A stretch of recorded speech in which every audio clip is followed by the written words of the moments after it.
Friends, అందరికీ నమస్కారం. పెన్షనర్లందరికీ శుభవార్త వచ్చేసింది.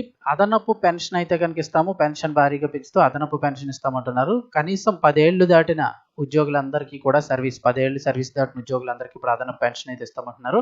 ఆ వివరాలు తెలుసుకుందాం. వీడియో ఎక్కడ స్కిప్ చేయకుండా పూర్తిగా చూడండి. అలాగే తప్పకుండా ఒక లైక్ చేయండి. లేటెస్ట్ అప్డేట్స్ కోసం ఛానల్ని సబ్స్క్రైబ్ చేసుకోండి. ఇంక వివరాల్లోకి వెళ్ళిపోదాం.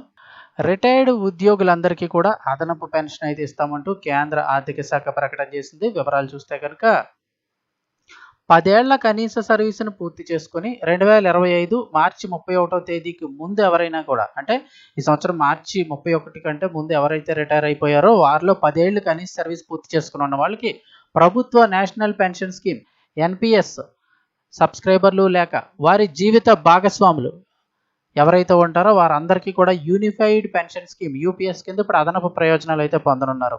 ఎన్పిఎస్ ప్రయోజనాలు ఇది వరకు పొందినప్పటికీ కూడా ఇప్పుడు ఈ ప్రయోజనాలు అదనంగా ఇస్తామని కేంద్ర ఆర్థిక మంత్రిత్వ శాఖ శుక్రవారం నాడు ప్రకటనలో అయితే వెల్లడించింది.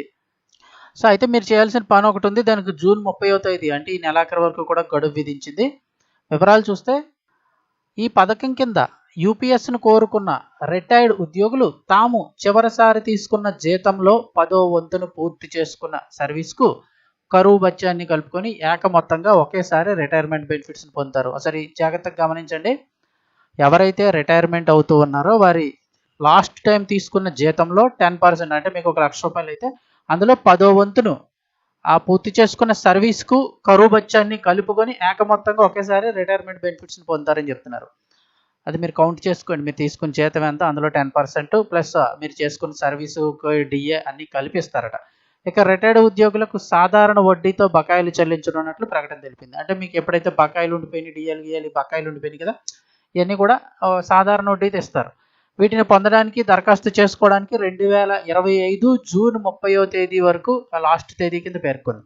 సో ఆర్థిక శాఖ జనవరిలో యూపీఎస్ నోటిఫై చేసింది. దీని కింద ఉద్యోగ విరమణకు ముందు చివరి 12 నెలల బేసిక్ పేని సగటును తీసుకొని దానిలో 50% పెన్షన్ కింద లభిస్తుంది.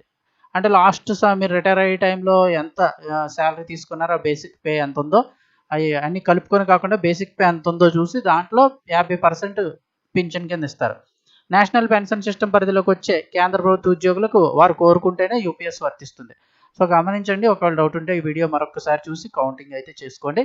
లేటెస్ట్ అప్డేట్స్ ఎప్పటికప్పుడు తెలుసుకోవడానికి ఛానల్ని వెంటనే సబ్స్క్రైబ్ చేసుకోండి.